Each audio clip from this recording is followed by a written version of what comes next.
मैं कह रहा हूँ कुरान के अंदर आप किसी भी आयत को चेंज नहीं कर सकते। कुरान अगर कुरान के अंदर कहीं लिखा है पूरे में कि बिस्मिल्लाहिर्रहमानिर्रहीम भारत के कुरान, तो सऊदी की कुरान में भी वही लिखा हुआ है, अमेरिका की कुरान में भी वही लिखा हुआ है। हर पूरी दुनिया के अंदर एक कुरान के अंदर सिर्फ एक ही चीज लिखी है जो भारत के कुरान में भी है। सारे देशों में एक अखंड भारत हुआ करता था।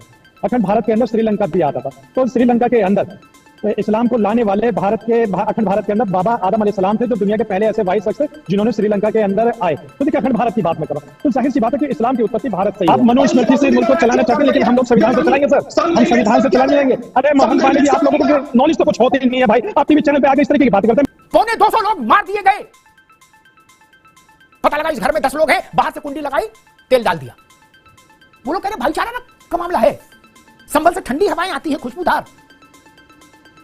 मैं सुन रहा हूं कि भाईचारा खत्म कर रहे हैं, संभल को बर्बाद कर रहे हैं लोग। अच्छा जी, तब आवाज था 1978 में, तो ऐसी आवाज संभल नहीं चाहिए। आप दिवाले पर पान की दुकान भी खोलेंगे, मीट की दुकान तो खोली नहीं, पान की भी खोलेंगे, ताकि वहीं खाएं पान और वहीं पीक मारें।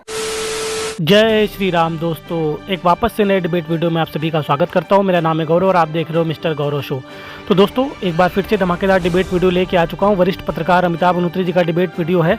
और दोस्तों, आज का वीडियो आप सभी से रिक्वेस्ट है, इस वीडियो को अंत तक जरूर देखिएगा, क्योंकि लास्ट में जो अमिताभ अग्निहोत्री जी का विश्लेषण है वो ज़बरदस्त है, वो आंखें खोलने वाला है।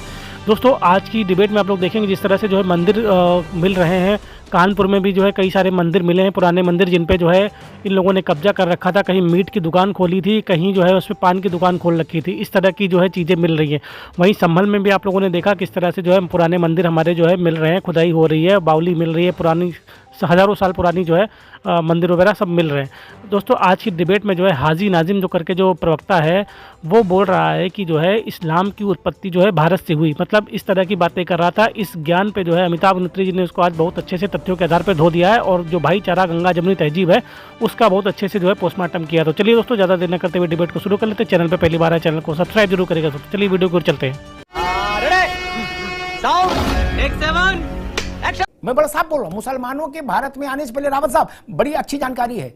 इस देश में अहीर राजा थे, काछी राजा थे, कुशवाहा वर्ग के ज्यादा राजा थे, मौर्य राजा थे, गुप्त राजा थे। ये सब पीडीए वाले हैं, अशोक यादव जी की पार्टी के। ये राजवंश थे, राजवंश भारत के। दलित और पिछड़े भारत के राजवंशों में शुमार थे। ये बात कोई नहीं बोलता। कुछ के पास जानकारी नहीं, और जिनके पास जानकारी है वो जानबूझ के नहीं बोलेंगे, डर वो कहेंगे नहीं तो फिर हमारा नैरेटिव ही खत्म हो जाएगा। फिर ये सिस्टम बदला कैसे? नया क्या हुआ? नया हुआ इस्लामिक आक्रांताओं का भारत में आना, और उसके बाद परिस्थिति बदलती गई, तो फिर जो आज तस्वीर है वो बन गई। आपने कहा था कि भारत के अंदर इस्लाम जब आया, जब इस्लामिक आक्रांत आया, आपने इस तरीके की बात की। तो मैं देखिए एक बात कहता हूं कि भारत एक अखंड भारत हुआ करता था। अखंड भारत के अंदर श्रीलंका भी आता था। तो श्रीलंका के अंदर इस्लाम को लाने वाले अखंड भारत के अंदर बाबा आदम अलैहिस्सलाम थे, जो दुनिया के पहले ऐसे वाइस शख्स थे जिन्होंने श्रीलंका के अंदर आए। तो देखिए अखंड भारत की बात मैं कर रहा हूं, तो जाहिर सी बात है कि इस्लाम की उत्पत्ति भारत से ही है। जब इस्लाम की उत्पत्ति भारत से है, तो फिर आपने कैसे कह दिया कि इस्लामिक आक्रांता लेकर आई? ये मैं ऑन रिकॉर्ड कर रहा हूं, ये मैं नहीं कर रहा हूं। आप जाइए श्रीलंका में, जाइए श्रीलंका में जाकर कृष्ण मोहन पांडे जी जाकर पता कीजिए, आपको पता चल जाएगा, प्रमाण वहां मिल जाएंगे, बाबा आदम अलैहिस्सलाम की निशानियां भी वहां मिल जाएंगे। दुनिया के पहले ऐसे वाहिद शख्स थे जो इस्लाम को लेकर आए, और इस्लाम मुकम्मल हुआ आखिरी पैगंबर सल्लल्लाहु अलैहि वसल्लम पर। और रही बात यह कि जिस तरीके से आज भारत के अंदर मंदिर प्रकट होने की बात कही जा रही है, मंदिर प्रकट कहीं पे भी नहीं हो रहे। मंदिर तो वहां पहले ऑलरेडी थे, लेकिन हमारे हिंदू भाई या कोई भी जाकर मंदिर नहीं देख रहे थे। वो ताला लगा के, खुद चाबी लगा के अपने पास अपने चले गए कहीं और। लेकिन अब जैसे जैसे वो उनको लगा कि हाँ मीट की दुकान खोलेंगे आप, दूसरे धर्म के साड़ी की दुकान खोलेंगे, जूता चप्पल पहन के बता दीजिए, एक बात सुन लीजिए, ये मुल्क संविधान से चलता है, किसी की आस्था से नहीं चलता। आप ये बता दीजिए, आप आस्था से मुल्क को चलाना चाहते हैं, आप मनुस्मृति से मुल्क को चलाना चाहते हैं, लेकिन हम लोग संविधान से चलाएंगे सर, हम संविधान से चलाने जाएंगे। अरे मोहन पांडे जी, आप लोगों को नॉलेज तो कुछ होती नहीं है भाई, आप टीवी चैनल पे आके इस तरीके की बात करते हैं। भाई बात सुन लीजिए, इसको आस्था से मत चलाइए, ये मुल्क को, इस मुल्क को संविधान से चलाइए। अगर हाजी नाजिम आपके सामने खड़ा हो गया तो आप लोग नजर आ रहा, अरे हमने कभी आपको ये कहा कि आप मिलते मुस्लिम की मॉब लिंचिंग करने वाले लोगों को आतंकी क्यों नहीं कहते? हम लोगों ने कभी नहीं कहा, लेकिन आप लोग सिर्फ मुस्लिम को देखते हैं, जिहादी नैरेटिव लगा लेते हैं। आप हिंदू मुसलमानों के बीच में जो नफरत की खाई खोद रहे हैं, बंद कर दीजिए सर। आने वाले 100 साल में 200 साल में इतिहास दोबारा दोहरा जाएगा बिना भेदभाव के। यहाँ पर यह बताया जाएगा कि इस 100 साल में 2 साल पहले क्या हुआ था भारत के अंदर, यहाँ एक अल्पसंख्यक के साथ। चिंता मत कीजिए आप। स्वाभाविक सी बात है कि लोग आपको देखेंगे जिसको इतना तक ज्ञान नहीं कि इस्लाम की उत्पत्ति कहाँ हुई, जिसको यहाँ। अरे मोहन पांडे जी, अगर आपको हाजी नाजिम अगर जिहादी नजर आता है तो हाँ, मैं जिहादी हूँ, मैं अपने मुल्क से बेपनाह मोहब्बत करता हूँ, मैं जिहादी हूँ। अगर आपको लगता है कि हाजी नाजिम कट्टर है, मैं भारत से मोहब्बत करने वाला, तो हाजी नाजिम कट्टर है, लेकिन मैं आप लोगों की तरफ दो मुंह चेहरा लगाकर नहीं बैठा हूँ।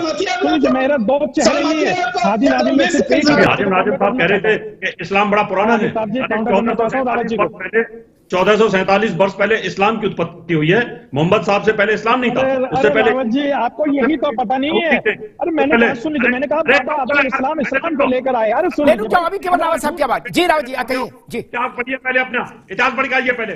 वहां पर मोहम्मद साहब ने 360 मूर्तियों को तोड़ा था। वो देवियों की अलग अलग मूर्तियां थी वहां पर, और वहां मक्का मदीने के अंदर शिवलिंग के चारों तरफ मूर्तियां थी। वो मूर्तियां भी वहां पर अभी सऊदी अरब के अंदर अगर वहां खुदाई करोगे तो मिल जाएंगी। अभी 5000 वर्ष पुरानी मूर्ति इराक के अंदर मिली है, ईरान के अंदर मिली है। इतिहास पढ़ा करो भैया, टीवी पे बैठ करके बकवास करने से कुछ नहीं होता। क्या इस्लाम सबसे पुराना है हिंदुस्तान में? 1100 बार, कितनी बार सोमनाथ मंदिर को तोड़ा? उससे पहले तो यहाँ कोई इस्लाम नाम की चिड़िया तक नहीं थी। और आप लोग भी सारे के सारे पहले हिंदू ही थे, कन्वर्टेड हिंदू थे। और आप कहते हो हम तो इंपोर्ट होके आए हो क्या सऊदी अरब से? आप लोग पता कुछ होता नहीं है और बोलना शुरू कर देते हो कि हिंदुस्तान से श्रीलंका में इस्लाम चला गया। इतिहास पढ़िए पहले, जाकर के पता चलेगा। इसलिए अमिताभ जी 1447 वर्ष मां चल रहा है अभी इस्लाम को पैदा हुए, उससे पहले इस्लाम था ही नहीं। अब ये उन अपने पैगंबरों को अपने साथ जोड़ने की कोशिश करते हैं कि हम तो बड़े पुराने हैं, हम तो यहूदियों से भी बड़े पुराने हैं। तो ये कोई लॉजिक नहीं है। इसलिए यहां हिंदुस्तान के अंदर आतताई आए, आतंकवादी आए, मुगल आए, इन्होंने मंदिरों को तोड़ा। आज कृष्ण जन्मभूमि की बगल में वहां क्या भैया तुम्हारे पास जमीन नहीं थी क्या? आगरा के अंदर तुम्हारी राजधानी बना रखी थी, दिल्ली में राजधानी बना रखी थी, मथुरा में जाकर के मंदिर को क्यों तोड़ दिया?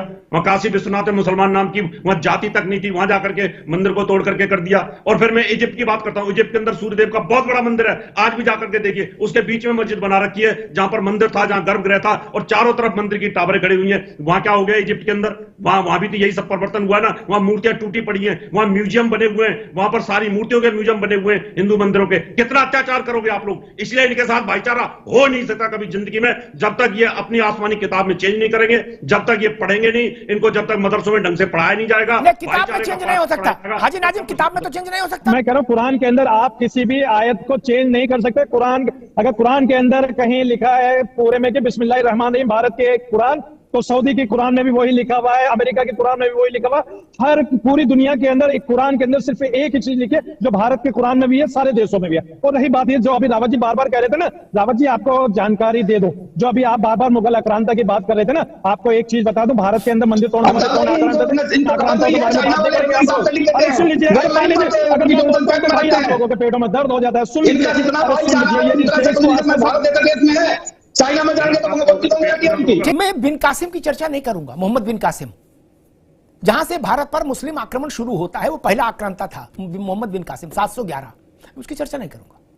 रावत जी छोड़ दीजिए। लोग कहेंगे पुराना टाइम मशीन में चले गए। नहीं, टाइम मशीन नहीं, मैं ओरिजिनल मशीन में आ जाता हूं। क्या ये भाईचारा, गंगा जमुना, अशोक भाई बड़ी काम की चीज, इसका बड़ा ढोल पीटा जाता है नाजिम भाई। क्या जिसे देखो तो मन का पड़ रहा है, वो जप रहा है। संभल में 1978, ये बिन कासिम का समय तो है नहीं, ये रंगीले शाह रंगीले का भी समय नहीं है। 1978 में हिंदुओं को घेर कर मारा गया, नृशंसता पूर्वक काट अंग भंग करके, और उसके बाद टायर डालकर आग लगा दी गई, उनको भस्मीभूत कर दिया गया। उन परिवारों, अशोक जी सुन लीजिए, उन परिवारों के लोग आज कह रहे हैं कि हमको अपने बाप का शव नहीं मिला, हड्डियां नहीं मिली, हमको अपनी मां महतारी का शव नहीं मिला, हड्डियां नहीं मिली। तो घास और मिट्टी मिला, गोबर मिला के पुतले बनाए, उन पुतलों का दाह संस्कार किया बाद में। ये भाईचारा है। और आप कहते हो इस भाईचारे को आप गोली समझ के पानी के साथ निकल जाओ। अगर तमाशा है भाई, मैं लोगों को कहते सुन रहा हूं पुरानी बातें नहीं करूंगा आज औरंगजेब की, मैं लोगों को कहते सुन रहा हूं। संभल से भाईचारे की सदा आती थी, इस भाईचारे को तो तत्काल प्रभाव से विदा करना चाहिए, जो ऐसा घृणित और जघन्य भाईचारा हो, जहां लोग जिंदा जला दिए जाए, उनके शव नहीं मिले उनके परिजनों को, जहां दिवाली नहीं मना पाए लोग, जहां होली नहीं मना पाए लोग। वो लोग करेंगे हम भाईचारा लेकर आए थे, आप चारा समझ रहे थे और खुद को भाई। ये कहां से मंदिर बंद हुए? वो लोग, अभी किसी ने कहा था कि, और ये प्रचार हो रहा है कि रस्तोगी साहब के पास चाबी थी। हां जी, मैंने कभी इनकार नहीं किया, उनके पास थी चाबी, लेकिन रस्तोगी साहब के बाप और बाबा जब जला के मार दिए गए तो वो वहां पूजा करते बैठकर। वहां तो शासन शफीकुर रहमान बर्क का चलता था अशोक जी, मुलायम सिंह यादव का भी नहीं चलता था। वहां शफीकुर रहमान बर्क का शासन चलता था, न मायावती का न मुलायम सिंह का, संभल में। और जो लोग संभल से परिचित होंगे अच्छे ढंग से, वो मेरी बात की तस्दीक करेंगे। बताइए, 250 लोग मार दिए गए, पता लगा इस घर में 10 लोग हैं, बाहर से कुंडी लगाई, तेल डाल दिया। वो लोग कह रहे भाईचारा ना का मामला है, संभल से ठंडी हवाएं आती हैं खुशबूदार। मैं सुन रहा हूं कि भाईचारा खत्म कर रहे हैं, संभल को बर्बाद कर रहे हैं लोग। अच्छा जी, तब आवाज था 1978 में, तो ऐसी आवाज संभल नहीं चाहिए ना? ऐसा आवाज संभल भारत को स्वीकार्य नहीं। और आतताई क्या होते हैं? आतताई शब्द का अर्थ और क्या है? जिंदा जला दिया लोगों को मारकर, और क्या आतताई लोगों का अर्थ है बताइए? और क्या अर्थ है? कोई और अर्थ है क्या? ठीक है अशोक जी, ये नहीं चलेगा। और कत्लो गारत को, आगजनी को आप भाईचारे का नाम दे रहे हैं, गंगा जमुना का नाम दे रहे हैं। नहीं, संभल का पुनर्जन्म हो रहा है मित्र, संभल का पुनर्जन्म हो रहा है। मेरी बात को लिख। गाजी किसको कहते थे रावत जी? आपको तो अंदाज होगा। जिसने जितने हिंदू मारे वो उतना बड़ा गाजी। अकबर ने क्या ये उल्लेख नहीं किया कि मैंने 30,000 हिंदुओं के का कत्ल किया, इसलिए वो भी गाजी। और आखिरी बात कही की बात खत्म करूंगा। भारत के एक बड़े राजनीतिक परिवार पर के बारे में कहा जाता है कि उनकी 3 पीढ़ियां बाबर की कब्रगाह पर गई हैं अकीदत पेश करने। 3 पीढ़ियां क्यों गई मुझे नहीं पता। बाबर भी गाजी था क्या? गाजी मतलब हिंदुओं का कत्ल जिसने जितना ज्यादा किया वो गाजी हो गया बाबर। वो 3 पीढ़ियां गई, लिखत पढ़त में सबूत हैं, प्रमाण हैं, लेकिन उस परिवार से कोई रामलला का दर्शन करने अयोध्या नहीं गया। क्या यह भाईचारा है? आप ऐसे भाईचारा की गोली हमको खिलाना चाहते हैं? क्या यह गंगा जमुना है? तो हमें मंजूर नहीं, देश को मंजूर नहीं। आपके पास बाबर की दरगाह पर जाने का समय है, बाबर की मजार और कब्र पर जाने का समय है दूसरे देश में, लेकिन अपने देश में, अपने प्रदेश में रामलला के दरबार में माथा टेकने का समय नहीं। और फिर आप कहते हो भाईचारा का मामला है। नहीं भाई साहब, ये चारे का मामला है, चारा स्वीकार्य नहीं। भाईचारा हो तो पवित्र भाव से हो। धन्यवाद। मजा आया। खत्म, bye bye, tata, goodbye, गया। तो दोस्तों, धमाकेदार डिबेट वीडियो हो चुका है समाप्त, और यहाँ तक वीडियो देखने के लिए आप सभी का धन्यवाद। यदि चैनल पे पहली बार विजिट किए हैं दोस्तों, तो चैनल को सब्सक्राइब जरूर कर ले, साथ ही साथ बेल वाला आइकन प्रेस करके ऑल पे क्लिक कर ले, जिससे जब भी हम वीडियो अपलोड करेंगे उसका नोटिफिकेशन आपके फोन पर आ जाएगा। चलिए दोस्तों, वीडियो की बात कर लेते हैं। दोस्तों, वीडियो में आज आप लोगों ने देखा वरिष्ठ पत्रकार अमिताभ नूतरी जी ने बहुत ही जबरदस्त विश्लेषण किया। खास करके जो हाजी नाजिम जो है जिस तरह से बातें कर रहा था कि जो है हमारा जो इस्लाम जो है भारत से ही जो है श्रीलंका गया, मतलब भारत से ही मतलब इस्लाम की उत्पत्ति हुई, इस तरह की जो बातें कर रहा था।